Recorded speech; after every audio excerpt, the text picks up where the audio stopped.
And we were talking about this in the office the other day, and Mr. Willman said people don't buy Jaaaaaags because they used to break down. Yeah, but that's just not true. And we decided to prove this by taking the grand tour this week to Colorado. And you've got to stop before the end of the runway. And you really do have to stop, because this airport has a slightly unusual feature.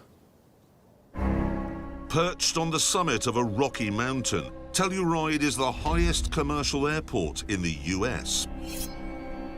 And at the end of the runway, there is nothing.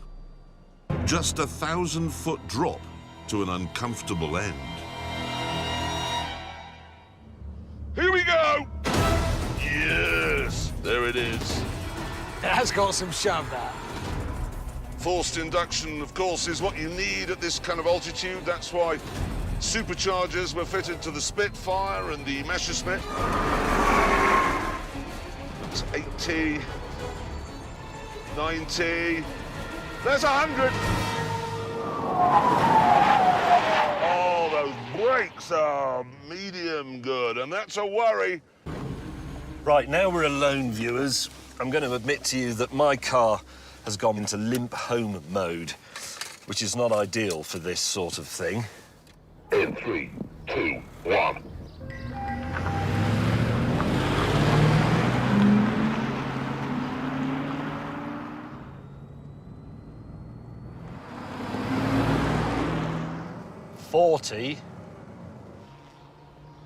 He's moving. I mean, just barely, but... 50. 60.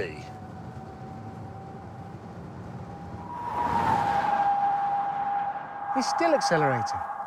70. 75.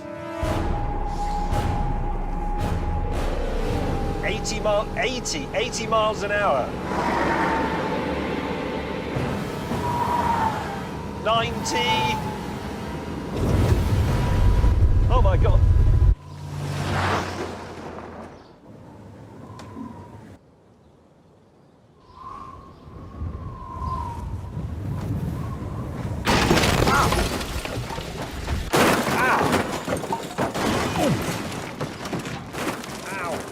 Having completed the 0 to 100 and back to 0 test, we got back on the road.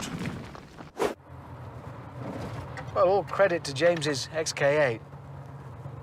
He's come out of it unharmed, and the car pretty much, too. If anything, the engine seems to have become even smoother, almost as if it's gained 50% more cylinders. But that's the thing about Jaaaaaags, they just get better. Not that this is much of an issue for someone who's driving a Jag. Yes, Constable. However, if I could draw your attention to the first page of my passport here. Her Britannic Majesty, that's the Queen, requests and requires, in the name of Her Majesty, all those whom it may concern to allow the bearer, that's me, to pass freely without let or hindrance.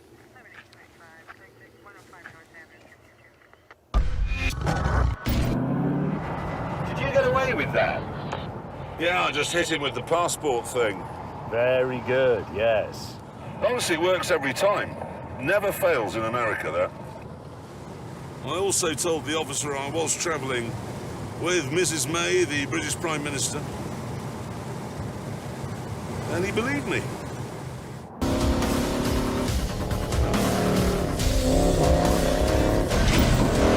We'd be competing against one another here at an off-road course which Mr. Willman was convinced would break our ancient Jaguars into 1,000 pieces. Come on!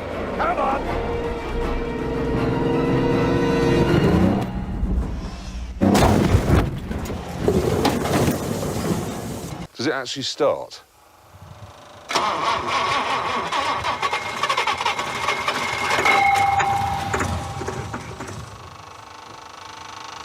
I think you just threw a rod. And it's all fixable. I can fix this.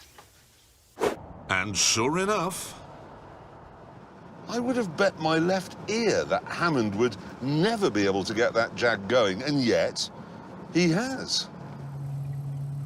Turns out the actual damage was nowhere near as bad as we thought. All I had to do, straighten the boot lid, top up the water in the radiator. That did need doing. That was it. Yep. Never noticed the sunroof before. That's good.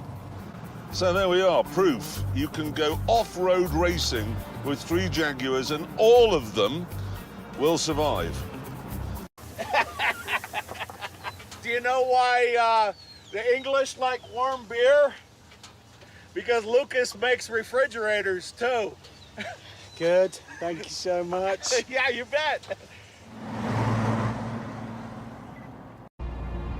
With all 3 cars still running well, we headed off to face our final and toughest challenge in the ski resort of Telluride.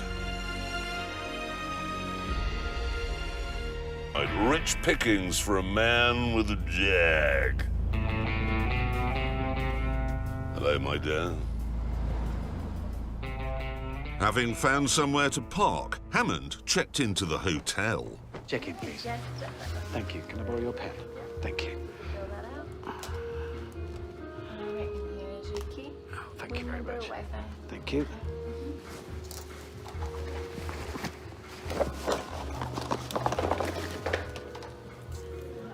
I, meanwhile, headed for the restaurant.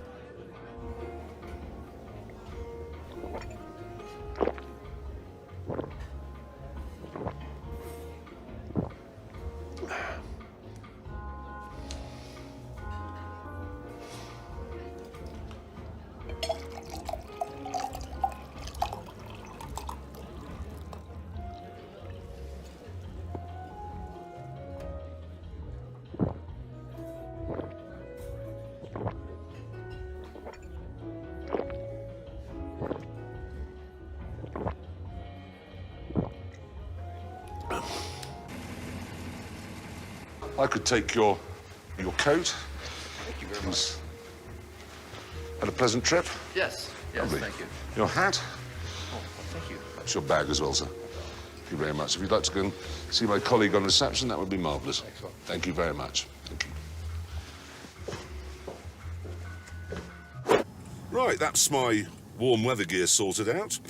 I actually nicked that idea from Peter Sellers. I don't think he'll mind, because of course he had a Jag. Once we were fully equipped with suitable clothing, we drove straight past the lifts and hit the gradients. Aha!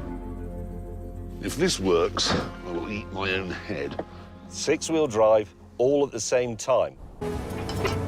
We're like the human centipede. Yeah, no, I got that wrong. Not doing anything. You're steering. You're at the front. You're the head of this caterpillar. I'm not steering, you are. It's jackknife. No, it's the edge. Stop. Stop. And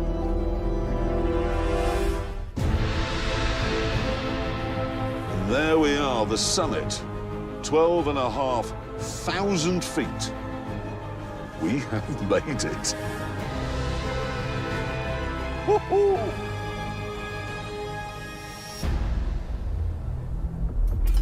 It was time to start skiing, which was a bit of a worry. Don't look over that edge. There's the airfield, look. I can see Heathrow from here.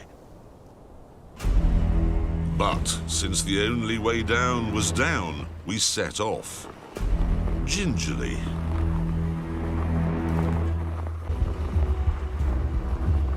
It's in case I need to bail out. He's losing the back of the car. Oh, Christ. Oh. Oh, shit, shit, shit. Having not fallen over the terrifying drop, Oh, my giddy aunt. This is quick now. I'm going to change up again. That was a mistake. That was a massive mistake. Just go in a straight line, you bastard. Let's turn.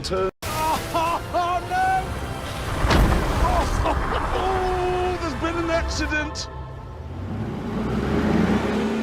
Ah, Damn. right. Only we. No, look, we meant to park them there. They look good. Oh, no. Oh, just keep working brakes for another 10 seconds or so. Exactly where we wanted them to be. And that's where they are, and that's good. Anyway, the thing is that we got here, well, there, without a single problem, and with a very definite conclusion. Buy an XJR. Whoa, no, hang on. The whole point of this exercise was to demonstrate Jaguar's reliability as a make. Yes, but we have, and we've also... Oh. We get all the way to the very end, and then you ruin it. Well, it was hardly my fault, was it? The brakes failed. But no, you've just told everybody. And now they all think that Jaguars have faults and they won't buy one, which means this entire programme has been a complete waste of time. And on that terrible disappointment, it's time to end. Thank you so much for watching. See you next time. Goodbye.